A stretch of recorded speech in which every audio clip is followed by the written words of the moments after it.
Attention all units. We have reports of 2 motorcycle cops protecting California's highways. That's for us, good buddy. The Men of Chips are on MeTV. Hi, I'm John Baker. I'm John Baker. It's Officer Baker. He's the blonde one. Hi there! Officer Poncherello, man. Frank Poncherello. Oh, I'm Frank Poncherello. And he's the one who's Eric Estrada. There's no way I wouldn't remember a name like that. Catch the blonde one and the one who's Eric Estrada. Now on Chips. MeTV Fresno, Xfinity 187. Hi, I'm John Manos. Welcome to this live edition of Connect with me on the showroom floor at Ventura TV on this day. It's on the air, off the presses. Our internet journalist, our worldwide known journalist is here in the studio today. GotNews.com, 436-MeTV, option 11. A lot to talk about, including one man who for sure now is running for president. Back in just a moment.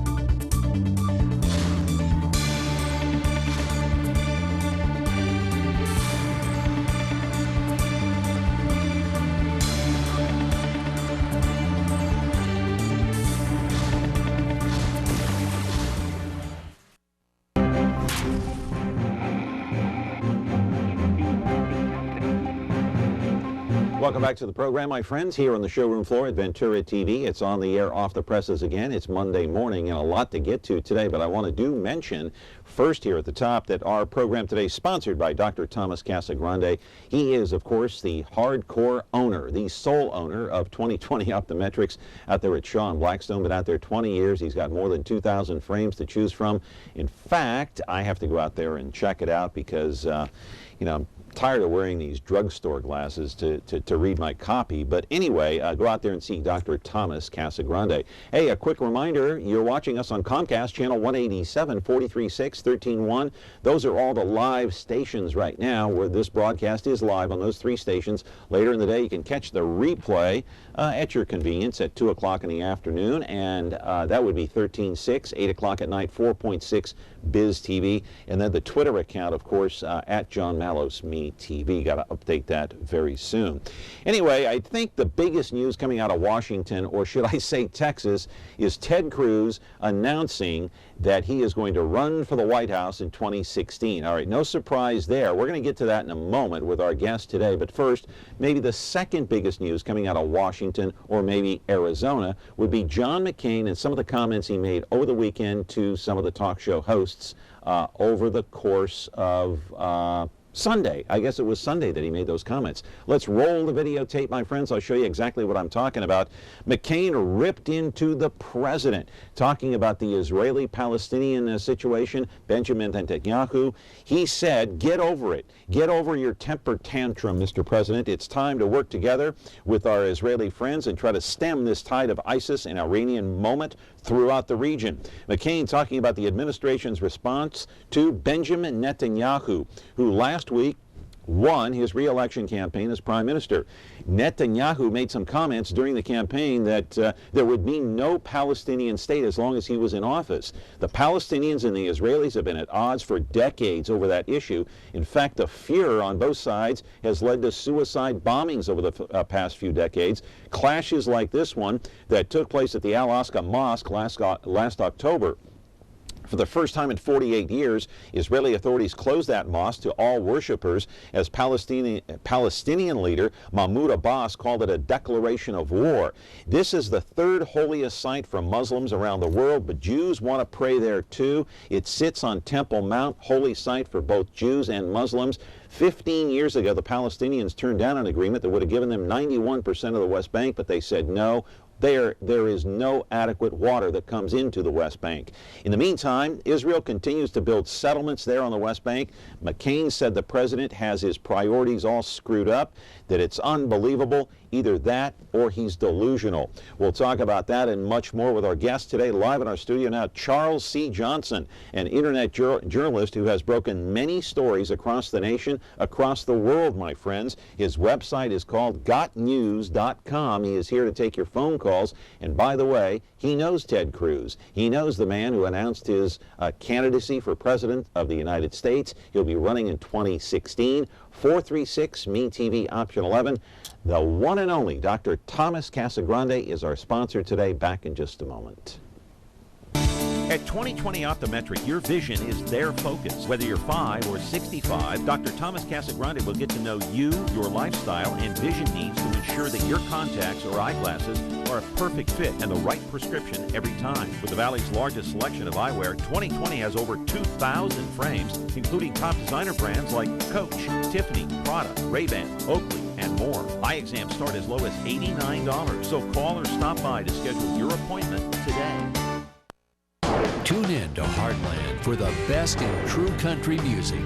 Relive vintage specials, one-of-a-kind concerts, and country music's earliest videos. Heartland is the heart of country. The only place where you can find country music, country stars, and country lifestyles 24/7. Heartland, the heart of country. Now on channel 13.2. As mentioned, Ted Cruz, the man that many Republicans love to hate, Democrats, I would say, they all hate him. But he is running for the White House in 2016, and Charles C. Johnson is back on our program today. Welcome back, Charles. Good to have you along. Thank you for having me. GotNews.com. Have you touched on this Ted Cruz situation? Oh, yeah. We've written a bunch of stuff on Ted Cruz. I mean, I've known Ted Cruz since 2012, I want to say 2011. His wife is an alum of my college. I have a lot of mutual friends of his. One of my good friends is his chief of staff. So I've known him for quite a bit, and he's extremely intelligent. He's extremely sure of himself, and he's kind of a gambler. He's a risk taker. He partly paid his way through college. He didn't say that in the speech today, but he partly paid his way through college playing competitive poker. And so you can expect him to do things that might seem a little off the wall sometimes, but nonetheless are quite calculated. So I'm very excited that he's running. You're excited because you like his politics? Not just because I like his politics. I don't necessarily like all of his politics, but his mind is very, very sharp. I mean, I think it's probably the first time in my life, or first of all, I've known somebody who's running for president before they were a presidential candidate.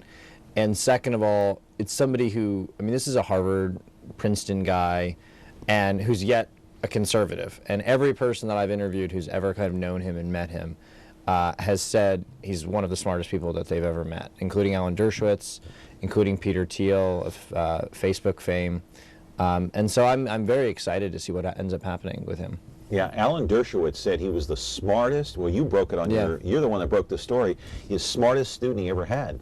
That's right, one of his, in 50 years of teaching, yeah. And he said that he disagreed with Cruz, but he found Cruz was always willing to make arguments, and Cruz's best friend is this guy, David Panton, who was a Rhodes Scholar, Jamaican guy, was a member of Parliament in Jamaica, and is now a hedge fund guy in Atlanta. And they were roommates all throughout. And Panton, no dummy himself, says that Cruz is the smartest man he's ever met. Yeah. So, why do people then, some people on both sides of the aisle, are calling this man stupid? I've seen Facebook comments, I've seen articles, read articles. This man is far from stupid. We know he went to Princeton. He went to Yale, Harvard, I mean. Yeah. He was a clerk for Supreme Court. But the terms, I mean, maybe you think his politics are stupid, but he's not stupid. No, but you see, this fits into a paradigm that a lot of people have had over the years for Republicans. It's either they're stupid or evil, right? Nixon is evil, Reagan is stupid, Bush is stupid. You go kind of back and forth. So Cruz fits into the stupid category? Well, they're trying to shoehorn him into that, and it's not really working, which is why they made him into the crazy category. They invented a category for him the last time around. And so I think it'll be very interesting to see what happens, because most of the American people only have encountered Cruz through the filter of the media, and he's very, very good. I mean, he was the world's #1 debater 4 years in a row. Not like #1 only in the U.S. I mean, in the world. He beat and represented the United States, and he beat them his competition pretty soundly, including Austin Goolsbee, by the way, who was Barack Obama's Council of Economic Advisors. He beat this, mopped the floor with him in a very kind of famous debate, college debate. Will Cruz win the nomination? I think he will. I think the enthusiasm levels for him are unlike anything I've ever seen for any Republican ever. running for office. Buried in a lot of these stories about Scott Walker and Jeb Bush and all these other candidates, would-be candidates, is that Cruz's events are 5 to 6 times larger in Iowa and New Hampshire. And today, with kind of the strategic announcement at a evangelical college, he's certainly trying to get the evangelical vote. He's already making inroads to the Jewish vote, which has never happened before. So I think it'll be very interesting to see what happens. All right, take a call here. Good morning. You're on Connect with Me. Go ahead. Yes, well, good morning to your guest. All I know is that if my cousin Ted Cruz runs, I'm there for he's got my vote. Did you say your cousin? Yeah, I tell everybody that he's my cousin because we have the same last name. Oh, okay. Oh, it's interesting.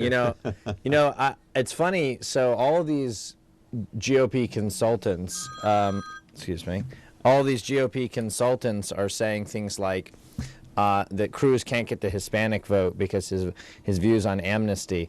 Well, in 2012, when he was running for U.S. Senate and Barack Obama was on the ballot in Texas, Mitt Romney got 25% of the Hispanic vote.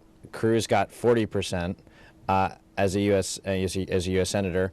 And so that means that there are people out there who voted for Ted Cruz, 15% of the electorate who voted for Ted Cruz and Barack Obama. And I would love to meet these people and interview them because I think that's kind of an interesting kind of thing. And I certainly think his Hispanic surname, certainly doesn't hurt in that Republicans would nominate the first Hispanic candidate for higher office. What about announcing in front of a crowd that's basically evangelical? Is that going to hurt him because they're going to call him a right-wing, born-again, religious nut? Well, so they're going to call him that anyways, and he might as well get the benefit of one of the largest Christian colleges in the world, having them kind of come out and support him. Look, it's true that evangelicals have disengaged from politics in the last few cycles, and lots of people aren't really sure why. And so the thinking is that if Cruz can reignite them, particularly in Iowa, in South Carolina, not so many in New Hampshire, and in Florida, he'll be the front runner relatively quickly, and he'll win the nomination. Yeah, and so Cruz, I think, even mentioned in his speech today that the evangelicals are not voting. That's right. Yeah, it's sort of a sociological mystery. Many of them have sort of become too engaged on faith, or more engaged in faith issues, less in politics, thinking they can't really change things.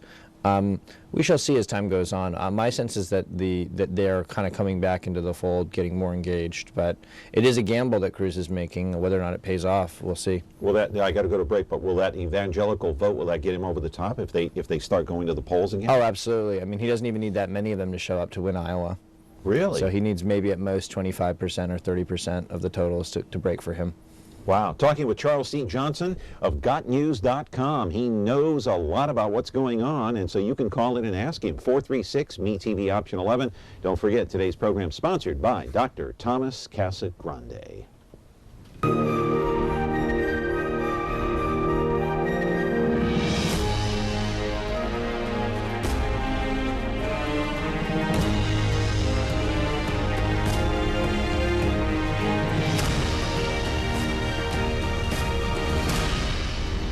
You can find movies on over-the-air channel 13.3.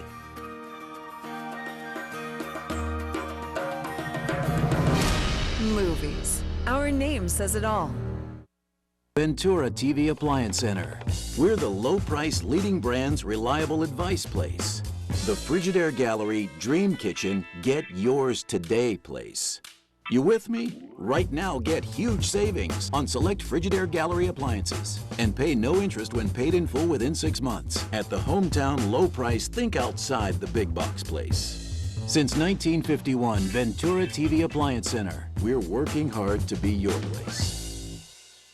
Our thanks to Dr. Thomas Casagrande, 2020 Optometrics out there at Sean Blackstone. Go out there and see him. All right, caller, go ahead. You're on the air. Thanks. Hi, Chuck. I just wanted to ask you, since it's apparent that you're a fan of Ted Cruz, that a lot of the birthers have re-emerged and everybody's talking about how Cruz apparently is not eligible, but it's pretty clear that he actually is. So I'm wondering if your website might kind of take a look at that. His birth certificate has been already released. Yeah, so. No, I'm glad you asked because wrote something about it last night, and it's sitting in the dock, so I'm going to be publishing it. But basically, there's this view that because Ted Cruz was born in Canada to an American mother from Delaware, that he's not eligible to be president. First of all, there are lots of candidates who've run over the years who were born in other countries to American parents. Mitt Romney's father, George Romney, was born in Mexico. John McCain was born in Panama Canal Zone. Barry Goldwater was born in Arizona Territory before it was a state. And so Cruz was born in, I believe, Calgary, Canada. And his father was basically a refugee from the Castros, from the Batista and the Castro regimes. And his mother was a U.S. citizen, U.S. national. Now, natural birth, the phrase natural birth or natural born citizen means that at the moment of birth, you are a citizen. So because we have citizenship that flows through the mother, most of us get it in the United States by basically being born here or by having parents who are U.S. citizens. And there are lots of people who are, some of them in the Rand Paul camp actually, who are pushing this as a way of discrediting Ted Cruz. And many of them are previously on the Barack Obama issue. They were saying that Barack Obama was ineligible because he was either born outside the United States or he was born to a minor mother. Most of the evidence I've seen points to him being born in Hawaii. I went there, went to Hawaii, did some research, did some digging, found some material showing that he was probably born there. Yeah. So even if he was, even if he wasn't. Even if he was born in Kenya or wherever, his mother's a U.S. citizen, so he qualifies for the presidency anyways. Well, Ted Cruz, is he renouncing his Canadian citizenship? He already did that a while back. It's quite actually difficult to renounce your Canadian citizenship because they don't actually allow you to do that quite easily. But he nevertheless got dispensation and rejected his Canadian citizenship, I think about a year or two ago. So will it be an issue? I don't think so. I mean, he doesn't seem to have spent that much time in Canada. He essentially grew up in Houston, Texas, and he's never really lived, as far as I can tell, north of Boston. So I don't think we have to worry about a Canadian threat anytime soon. Ted Cruz, in his speech today, mentioned Obamacare, and he said, imagine 2017 renouncing or reversing Obamacare. I just want to ask you, Charles, I mean, a lot of Republicans and conservatives have talked about this in the past, but the reality of reversing Obamacare, can it be done? Well, it remains to be seen. I mean, obviously he's going to need the House and the Senate to cooperate with him. Whether or not they will cooperate with him or not is another question. I mean, there are many Republicans that, though they won't say it all too loudly, like large parts of Obamacare, particularly, the insurance subsidies. Many of the kind of supporters of big business and big pharmaceutical companies actually kind of like portions of Obamacare. I think it is possible, though. I mean, it is the employer mandate kicks in at the end of essentially the end of Obama's presidency, right. And that's going to be the real job-killing portion of Obamacare. After he's out of office. Yeah, essentially after he's out of office, or after he's no longer on the ballot. I think it's either the end of this year or the beginning of next. And that, a lot of people think that that's going to have a huge, it's going to hurt the market significantly because it's going to basically incentivize forcing people off the rolls. Or forcing creating more unemployment. Correct. And so there are lots of people who think that that's going to be like sort of the last parting gift of the Obama administration. And so there might be the political will to repeal it, come 2016, just because of this employer tax kicking in.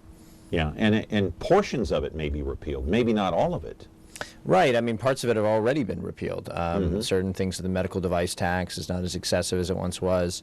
So this idea that, every bad idea is first made by man. It can be unmade by man, too. We've had all kinds of experiments in this country where we've put prohibition in, we've taken prohibition out. The laws do change. There may be parts of Obamacare that stay. I mean, one of the things that I never really understood is why we couldn't just subsidize the people who didn't have insurance, why we had to do the whole takeover of the whole system, why it had to be, why we had to go and get all the rest of the 95% of the people who already like their health care, why we had to mess with it. Caller, go ahead.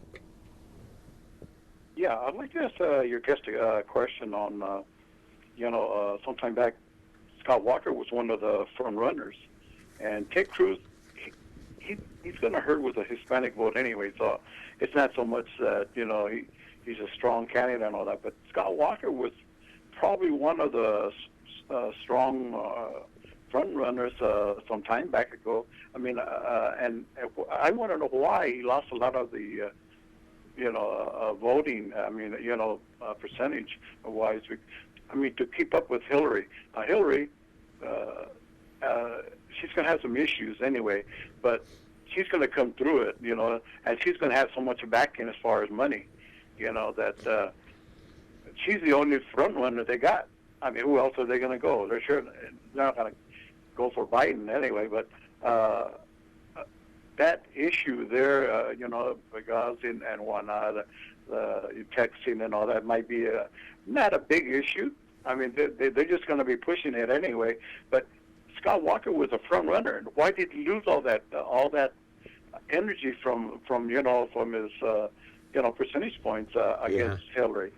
Okay, thank you. Well, yeah, I mean, so the real question with Scott Walker is, does he have range beyond just taking on the unions? I mean, everyone kind of knows Scott Walker as a guy who took on the unions. But it appears that on a lot of issues, on the immigration issue, on amnesty, for instance, he's in favor of amnesty. When it comes to abortion, he's kind of a little bit all over the place. And so there are lots of conservatives who are kind of taking a second, harder look at him right now. And certain kind of missteps he's made politically have really rankled people. And so I don't really see him taking off.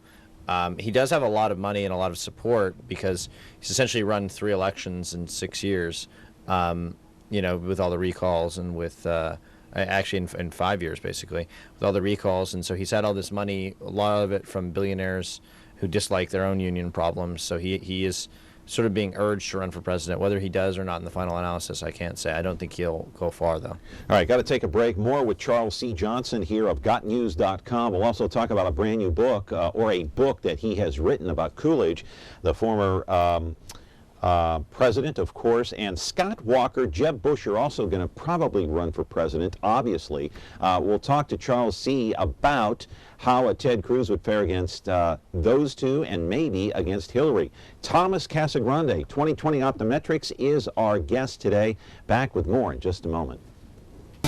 At 2020 Optometric, your vision is their focus. Whether you're 5 or 65, Dr. Thomas Casagrande will get to know you, your lifestyle, and vision needs to ensure that your contacts or eyeglasses are a perfect fit and the right prescription every time. With the Valley's largest selection of eyewear, 2020 has over 2,000 frames, including top designer brands like Coach, Tiffany, Prada, Ray-Ban, Oakley, and more. Eye exams start as low as $89, so call or stop by to schedule your appointment today. A top secret location. It's the Spies Who Love Me, bringing together MeTV's top super spies to fight evil at a memorable moment's notice. They're daring. That's right. Brave.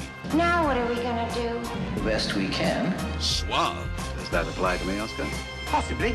And smart. The old finger in the gun trick. Maxwell Smart. MeTV Fresno, channel 43.6 and Xfinity 187. Back here with Charles C. Johnson of GotNews.com. Check out that website, because if you want the latest and the greatest in breaking news, Charles has got his finger on the pulse, my friends, no question about it. So what do you make of comments that things that I see on I know Facebook isn't a real news organization, but I see people post things like, okay, with Ted Cruz, at least you won't have Al Sharpton or the Muslim Brotherhood running the White House. All right, we don't know that to be true, but it's kind of comical in a sense. You know what I mean? It is interesting that Al Sharpton and the Muslim Brotherhood members have been invited to the White House. I don't see, although, Rand Paul there are all these photos of him shaking hands with Al Sharpton. And so if Rand Paul runs, senator from Kentucky, and gets elected, maybe bipartisan support for Al Sharpton. It's tough to say, but I do think it's interesting to see people's passion on Facebook. It's and presumably these are all their families and friends, and yet they call each other morons and various other things. I've always found that kind of funny. I always like Twitter because you kind of know everyone on Twitter is a narcissist, and so you can you already know when you go into Twitter that you can fight with people and argue with them. And on Facebook, it's amazing to me how many people's real friendships have been affected. Well, why do you create so much controversy? I mean, I've had people Twitter me in the past. Why do you have that guy on your show? Why is Charles C. on your show? I mean, it's funny because I don't think anyone who's ever done anything influential or interesting has ever been uncontroversial. Right. I mean, I like using controversy or provocation to force people to think about things. You don't have to agree with me. I mean, I try and have the evidence solid that people can draw their own conclusions. Yeah. But these are conversations that I'd like to have and like to discuss. And there are lots of people who don't want to talk about anything other than what they want to talk about. And I've had people unfriend me on Facebook because of things that I've posted, political, comics and certain issues that I talk about. And that's okay. It's interesting. I have friends from all over the political spectrum. I have sources from all over the political spectrum. And it's interesting. They actually kind of like that I'm just honest with them. Here's what I think about this. This is what I think about that.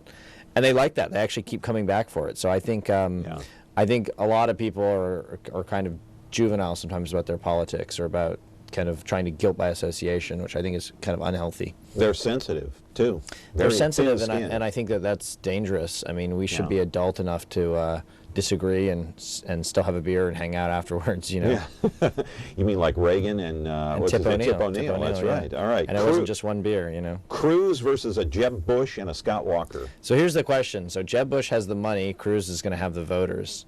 So who's going to win? I would probably put my money on the voters. It will be interesting, though. I mean, some of my friends, not friends, but acquaintances of mine, like Tim Miller, who's a really good opposition researcher, he's now working for Jeb Bush. And so Jeb is hiring all these people, but just like a startup that hires too many people and has a high burn rate with its cash, it might come into trouble later on. How about a Ted Cruz versus Hillary?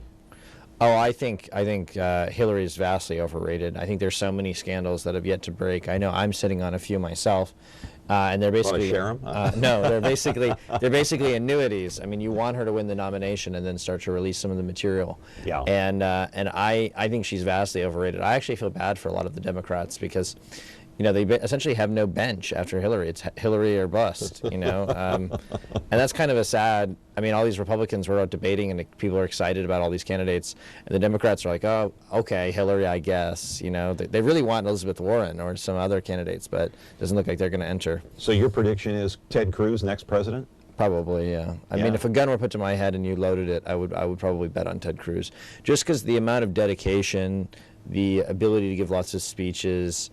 His youth and his sheer this is a man who's been running for president since he was like 14 years old. And he speaks without a prompter, for God's sake. Indeed. I mean, he was the world's best debater 4 years in a row, it speaks for itself, doesn't it? I mean, Mr. President, your speech is ready. I don't need that. I don't need prompter. I'm going to do it cold off the top of my head. It's remarkable. It's remarkable watching these old videos of him too, like when he was in high school or when he was because if anything, he was probably like a better speaker when he was younger. Yeah. Because he was so much more confident and he didn't have sort of, life experiences yet. He was.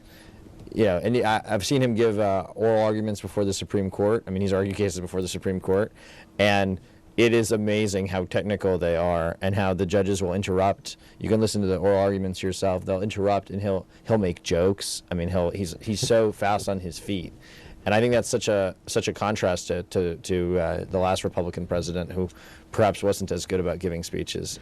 Well, I do want to get to the Israeli-Palestinian thing because there is a lot of controversy there. But before we get into that, I want to ask you about an email question.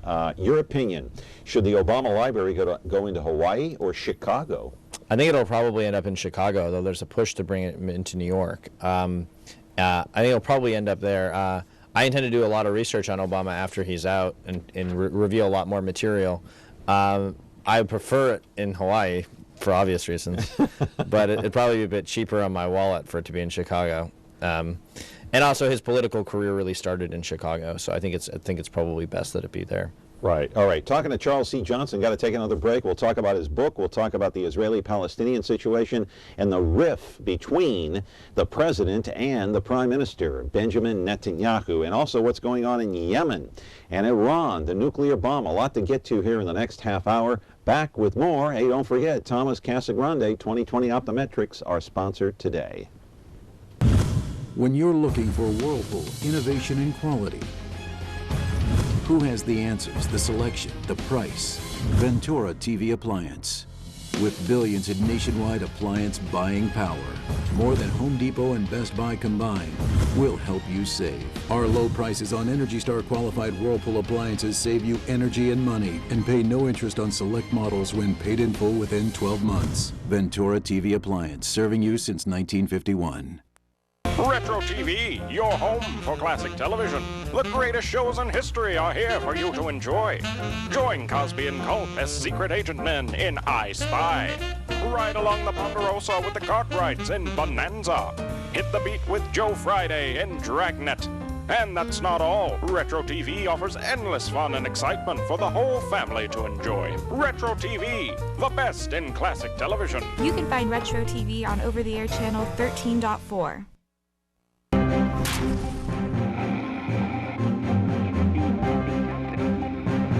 All right, we're back here on the air off the presses with Charles C. Johnson. Hey, I want to talk about your book here before we get into the Israeli-Palestinian situation. Put a picture of the book. I was going to bring it with me. Only got halfway through it over the weekend. I wanted to read the entire thing. It's okay. It's further than my wife's gotten through. You're kidding.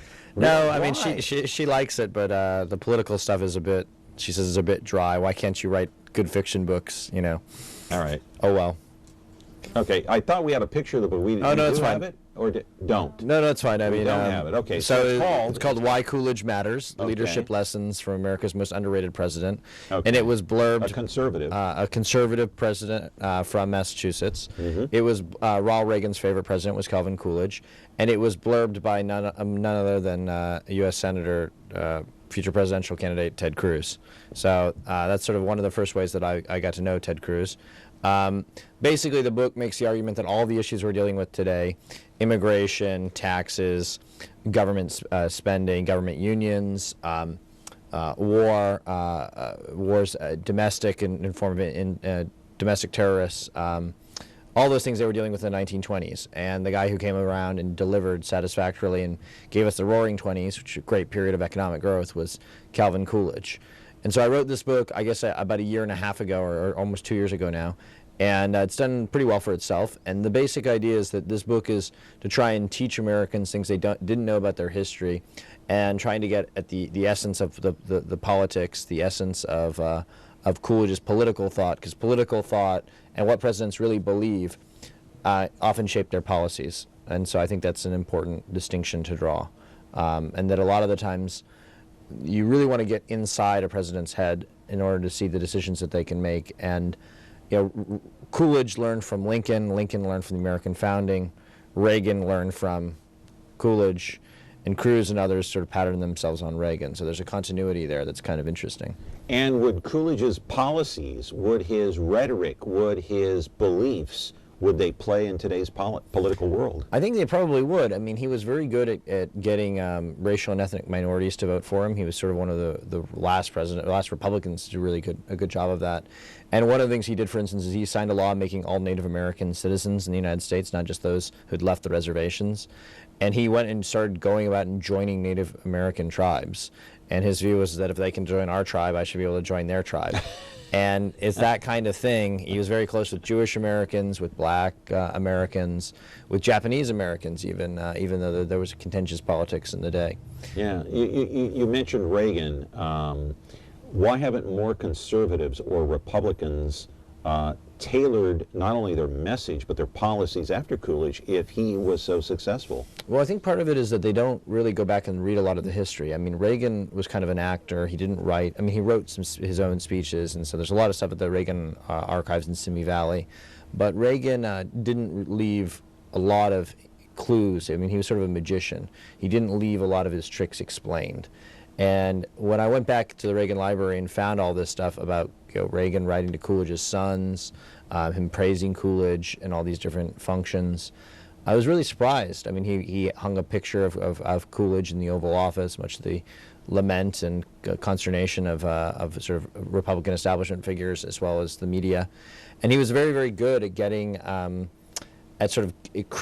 Coolidge was very good about using radio in his day to make arguments, whereas Reagan was listening to him as a boy. We kind of know that that's why he decided to go into radio, which is his first career. And then Reagan ultimately went into TV, in large measure because he understood kind of the power of media. And I think that skill set of being able to connect with people that Coolidge had was extremely influential. I mean, he's the only president to be featured in a coin in his own lifetime. And even when we had the crash of 1929, so many people wanted Coolidge to come back and fix everything. Because there was a split within the Republican Party between the more business and establishment types in the form of Herbert Hoover, and the more kind of Constitution-minded in the form of Coolidge. The book is called Why Coolidge Matters, and where can you buy it? And I promise next time you come. Yeah, no problem. It's on Amazon.com, or if you go to CharlesCJohnson.com, you can buy it that way. Okay. And the cost? I think I'm not sure what it costs, actually. I think it's like maybe like $25, $26. It's cheaper on Amazon because it's on Kindle, too. I promise when you come back next time, I will have finished the book, got halfway through it. No problem. It's a very, very interesting topic. Yeah, I'm giving some speeches about it in and around the Central Valley, and I'll have some more firm dates on that probably for next time. Yeah, the Roaring 20s. All right. Despite the crash, the 20s were pretty roaring. Unlike today, they're not so roaring. No, and in fact, the crash of 29, the Depression only becomes great well into the 30s. Yeah. And that's more Franklin Delano Roosevelt's fault than it really is Coolidge's or even Hoover's. Yeah, I haven't heard Coolidge really take the blame for the stock market crash in '29, but it's mostly his successor. But I do want to get to this Israeli-Palestinian thing, and I want to roll a videotape inside the mosque where a lot took place last October, clashes between the two sides. This has been going on for decades. I went to Israel, of course, quite a few years ago. It was after Ariel Sharon had walked on Temple Mount, and of course, eruptions broke out all over the place. This Israeli-Palestinian thing, obviously the Prime Minister is saying no Palestinian state. He's retracted that. Now the President is on him. You heard McCain make these comments yesterday. I don't know if it was on Meet the Press or on CNN. What do you make of the rift between the U.S. now, the White House, and the Prime Minister? Well, it's a conflict of visions on what the future of the Middle East will look like. And essentially, we are trying to dictate to Netanyahu and to the Israelis, we're trying to dictate to them how they should run their country and their affairs, which we would not tolerate from another country. And so, the West Bank, Gaza. West Bank is really, Judea and Samaria. I mean, if you go back, biblically. And there is a claim that Jewish folks have to it. I think Netanyahu's political move of saying he was against the state was just reflecting the reality, which is that the Palestinians have increasingly caused violence. They don't permit Jewish settlement. Not just, there's this view that we should abolish the settlements because they make it harder to have peace. Well, why can't you have Jews live in a free Palestine? Well, the answer is that there's a disgusting amount of anti-Semitism there. I mean, something like the only country in which the Middle East Christians are increasing is Israel, the only Jewish one of the bunch. So it's quite... So is that why, I mean, I've always thought the same thing. Okay, why can't you have a Palestinian state, for example, the West Bank, and while you have established a Palestinian state, why can't you at the same time have these Jewish settlements there? Well, the Charter of Hamas calls for the extermination of world Jewry. So it's kind of hard to move into the neighborhood when your neighbors are saying that. Death to you all. Yeah, I mean, I probably wouldn't have moved to Fresno if they said they'd kill redheads, Probably would have looked elsewhere. So that's the crux of the matter. I mean, to a large extent. And then, of course, the Palestinian identity is sort of a new construction in and of itself. For a lot of the times they were Jordanians. Most Palestinians weren't taken in by the other governments, Arab governments, because they were troublemakers. You saw that in Jordan, you saw that with Lebanon. And so to a large extent, the only thing that's going to happen is probably that we're going to have a more nationalistic, more fiercely religious Israel, which will, I think at some point they'll begin the process. They're talking about this already kind of behind closed doors, but the process of basically bribing the Palestinians to leave. And I think that's probably the more likely outcome. And they're basically just waiting out Obama at this stage because Obama's a lame duck. So they're basically just waiting him out at this stage. And Obama knows that, and he's frustrated. Roll another piece of videotape. Israeli election. We all know the election took place last week, and Netanyahu won re-election. The Likud party. He has, what, 45 days or so, or give or take, to form his government. Is that true? I think, yeah. I don't know if it's 45. I thought it was 30, but yeah, could be right. Yeah. Yeah. And so why did he win? There was so much talk about him losing, possibly losing. Well, I think a lot of the polls exaggerated it because they wanted to have a media story to cover.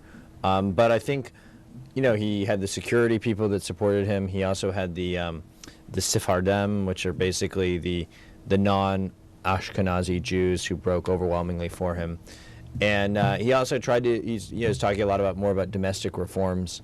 So he's going to have more free market reforms. But the problem that they're all facing right now in Israel is that the cost of living is extremely high. The economy is not doing so well. So in some respects, Obama and Netanyahu have that in common, of a bad domestic front, and yet still winning re-election. Yeah. So did he win because he took a hardline stance against the Palestinians? No Palestinian state? To a certain extent. Obviously, the hard stance on Iran is a big issue as well. Of trying to give the speech in Washington, trying to get the United States and the world to kind of unite against an Iranian bomb. But a big reason he won is that he made a lot of deals with the religious parties there, including some of the more minor parties that are going to be a part of his coalition. And then one of the things he did, which is controversial, is he said he tried to increase the number of Jewish votes because the third largest party in Israel is an Arab party, and he said, hey, the Arabs are all going to the polls, which a lot of people interpreted as kind of racist, but nonetheless, it did drive up the number of Jewish voters going to the polls as well. Yeah, another reason why he won. All right, talking to Charles C. Johnson, GotNews.com. He's got his finger on the pulse, and he's here today. 436 MeTV option 11. A lot to get to. Dr. Thomas Casagrande, thanks for your sponsorship today here on Connect with Me. Back in a moment. At 2020 Optometric, your vision is their focus. Whether you're 5 or 65, Dr. Thomas Casagrande will get to know you, your lifestyle, and vision needs to ensure that your contacts or eyeglasses are a perfect fit and the right prescription every time. With the Valley's largest selection of eyewear, 2020 has over 2,000 frames, including top designer brands like Coach, Tiffany, Prada, Ray-Ban, Oakley, and more. Eye exams start as low as $89, so call or stop by to schedule your appointment today.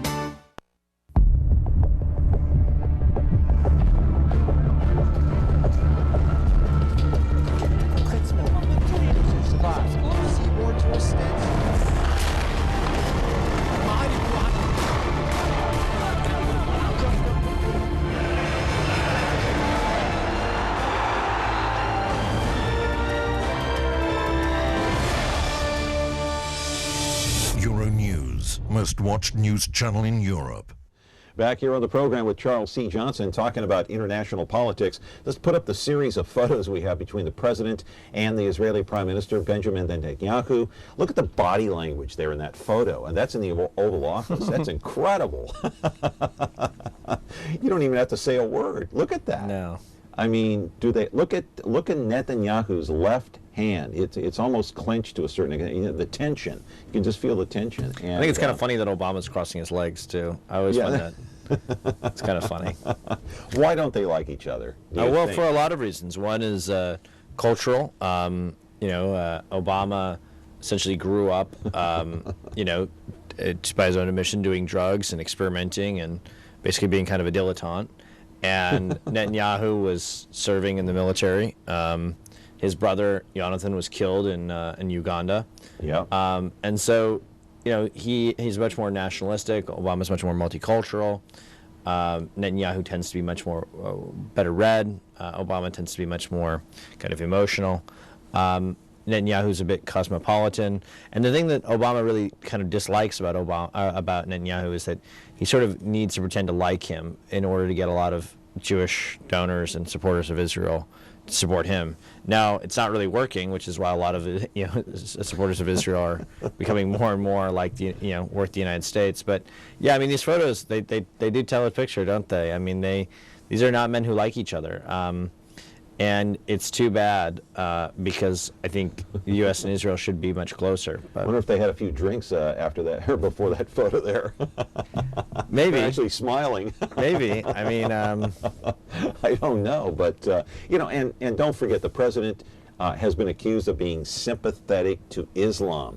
He to a large extent, that's true. I mean, he did grow up in Indonesia to a certain extent. He was registered as a Muslim in his 2 schools that he went to. I actually pulled the documents when I went to Indonesia.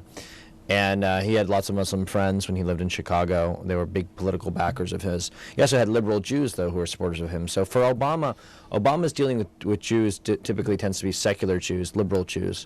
And so he doesn't really have any cards to play when he's dealing with conservative Jews or with sort of secular and yet still right-wing Jews. And so he doesn't quite know how to deal with Israelis exactly. So that's sort of a political problem for him. It's a blind spot of his. Good morning, caller. You're on the air. Hi, John. Hi. Did I just hear the guest say that Obama grew up doing drugs? Oh, yeah, by Obama's own admission in Dreams from My Father, his 1995 book. He talks about smoking marijuana and doing cocaine. He said that when he lived in Hawaii, he would go and get a little blow if he could afford it. So yeah, I mean he's talked about this ad nauseum, in the past. So, are you there, caller? Yeah, I'm here. Actually, what I had called to speak about, I just heard that. But anyway, what I called to talk about was everybody is always talking of the negative things of the Affordable Care Act or Obamacare, whatever you want to call it. But if anybody knows people that have not had insurance in our county, they were all going to the Darren Clegg Ambulatory Care Center. So all those medical bills were still being paid. They were just not coming out. Basically, what it was doing was the county pays for what is called the MISP, the Medically Indigent right. No, program I know for healthcare. So one way or the other. But the thing is, personally, I know several people who would be dead right now due to complications of diabetes and other things if they would not have gotten the Calviva, which the Affordable Care Act. Okay. Well, let me kind of take that then. So basically, the argument is that, but for Obamacare, there are lots of people who would be dead today. People have looked at this, said that the claim doesn't quite match up. Basically, what happened is, in the United States, if you go to an emergency room, they have to treat you. It's the law. So it's a federal law. If you violate it, you're in serious trouble if you're a hospital. And so what's happened is that there are a lot of people, particularly illegal immigrants, who use hospitals as their primary care. And they give fake addresses, they don't give proper documentation. And so what ends up happening is that basically increases the cost of health care for everybody. And the thinking was that if we force everyone to pay for insurance, that this would somehow decrease emergency room visits. And the evidence is that it's had no effect whatsoever. People are still going to the emergency room. Some people are even refusing to buy the health care, and so... and taking that $100 or $200 penalty, whatever it is, sure. per year. Yeah, and if the penalty isn't indexed for inflation, so so it's actually not that much of a penalty. It doesn't stick hard enough. And right. So no effect on going to the emergency room. Yeah, huh? it's had no effect. I mean, really. And there are lots of people who, in fact, even having insurance hasn't had that much of an impact on medical outcomes because, some people have poor health and will continue to have poor health. In California, what we've done is we've just increased the number of people on Medi-Cal, and that those people tend to be some of the sickest people anyways. So we have sort of adverse selection in the market. Why more people on Medi-Cal? Is it because they can't afford Obamacare? Some of them can't afford it, but some of them just enroll in it because it's free money. I mean, it's, we shouldn't underestimate the ability of people just to game and work the system. What do you think about the mandate? The president had talked about this. I saw the article online last week. The president wants to mandate or make it law that everyone has to vote by law. You have to go into the voting booth. Yeah, I mean, it's not really American or legal. So we'll see whether. Neither is Obamacare. Yeah, we'll see. We'll see whether John Roberts decides that it's legal. But no, I mean, in countries where they've done this, they have had more turnout. But I think we actually probably need fewer voters who are informed rather than more who are just sort of informed, because I think most people kind of are rationally ignorant. They sort of trust certain members of their family to be making political decisions or economic decisions. Go to the paper and just copy what's there. Yeah, so I don't think it's necessarily a good idea. And in countries where they do it, it actually doesn't seem to work all that well because people still don't show up to vote. Like in India, I mean, they're supposed to, but people still. They stay home. Yeah, sometimes people, it's like you risk a jail sentence in some of these countries, and yet people are like, I was busy, you know. Like, I forgot. You know. Caller, go ahead. You're on the air. Yeah, I was wondering, do you have opportunities to speak to young people? I do. So I went to CPAC, and I was sort of, forgive me for being a little not humble, but I was kind of a rock star there. All these young people were coming up to me. I mean, I'm 26, and I'm talking like 17, 18, 16-year-olds even, and they all want internships. I say to them, hey, if you can find a place to stay in Fresno, I'm happy to give you an internship. Some of them I've given jobs to, but I kind of resist the idea of just going to young people. I mean, I've got, Walt Disney used to say that his products were for children of all ages. My work is for thinkers and researchers of all ages, and I have people from all over the world who help me on the research side of it. And so if you have an interesting tip or interesting information that you think should be in the news cycle, I mean, my email address is editor@gotnews.com, and you can find me on Twitter at Chuck C. Johnson, and feel free to send me over some material. I'm happy to evaluate it, and if it's really good and you want some money for it, and we negotiate it, I'm happy to pay you for it. Yeah. You still there? I'm still here. What do you think of that? I think you have a very astute mind, and I just wish that your views would get out to the young people, because after all, they are the future. Well, the thing is that everyone talks about the youth, and there's sort of like this cult of the youth. I mean, most young people are kind of dumb. I mean, really? To be honest about it. I mean, about what? I mean, the issue is they've kind of grown up with kind of somewhat of a luxury of, growing up during the 90s. There's a lot of money around. And then after 9/11 and with the recession, they're sort of realizing that, going to college may not have been the best idea. And so they're kind of not sure where to go. And the issue is that they're kind of stuck as Democrats because out of a lot of the social issues, and because the liberals kind of appear cooler than the conservatives, who appear square and kind of silly. But I've noticed this kind of, a lot of my friends have gotten older. They become less sort of Pavlovian Democrats, and they've kind of begun the process of thinking for themselves. But there were lots of young voters who, it was like, as I wrote at the time, which was controversial, but I said that if you're a young person voting for Obama, it's a bit like chicken voting for Colonel Sanders. And that was controversial, I guess. But you got a little heat for it. I got a little heat for it. All right. Got to go to a break here. Going to come back with more of Charles C. Johnson of GotNews.com. Hey, we're going to put the heat on here because we're running out of time. 436-MeTV option 11. And again, thanks to Dr. Thomas Casagrande for his sponsorship today. At 2020 Optometric, your vision is their focus. Whether you're 5 or 65, Dr. Thomas Casagrande will get to know you, your lifestyle, and vision needs to ensure that your contacts or eyeglasses are a perfect fit and the right prescription every time. With the Valley's largest selection of eyewear, 2020 has over 2,000 frames, including top designer brands like Coach, Tiffany, Prada, Ray-Ban, Oakley, and more. Eye exams start as low as $89, so call or stop by to schedule your appointment today. Caller short on time. Go ahead. You're on the air. Hi. If your guest won't interrupt with all his statistics right now, I had just called about the Affordable Care Act. I am not talking about emergency room visits. I am talking about clinics where people, not illegal aliens, I'm talking about people who worked in jobs that have never had health insurance their whole lives. They are now in their 60s and 70s. They have been going to the clinic run by Fresno Community Hospital, which is called the Darren Coladian Ambulatory Care Center. These people are not just making emergency room visits. They're primary care doctors. They're seen by a different doctor every time. I'm speaking specifically in, well, one person I'm speaking specifically is my husband, who has waited 4 years to be referred for surgery for bilateral inguinal hernias. All this money comes out of the care of the county, but it benefits. There are many people being benefited.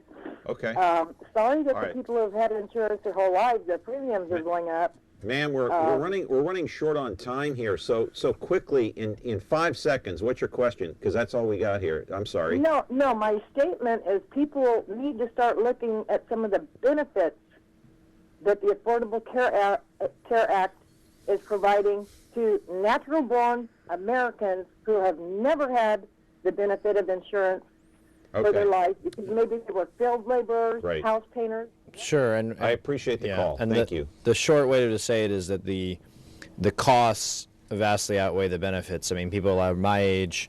You know, my wife and I, when we were in the individual marketplace, paid $500 a month, both healthy, both in our 20s.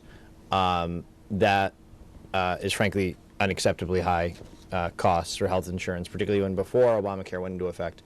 In California, it was $120 a month for the two of us. So we're typical of a lot of people who have basically all the free stuff that she was talking about there are things that, and I'm glad to hear that people are getting care and everything, but there are probably cheaper ways to do this than the massive regulation that went on. I want to put up 2 quick maps. One of Israel, because I'm going to show Israel and its relation to the West Bank. We were talking about the West Bank. There's the West Bank right there. Many people say, well, why is it on the east side of Israel? The West Bank originally was part of Jordan. Is that correct? Yeah, it's the West Bank of sort of the Jordan River. Right, and so that's the conflict between the Israelis and the Palestinians. Put up the other map between, so we can show the relation between Israel and Iran. I want to get to Iran because I want to talk about these Iran talks.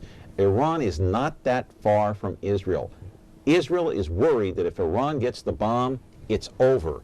So let's go to the videotape of nuclear reaction. So this deal the United States wants leaves all of the Iranian nuclear reactors in place for the next 10 years, which in fact, in 10 years, they could use those facilities to acquire the bomb. Is that right?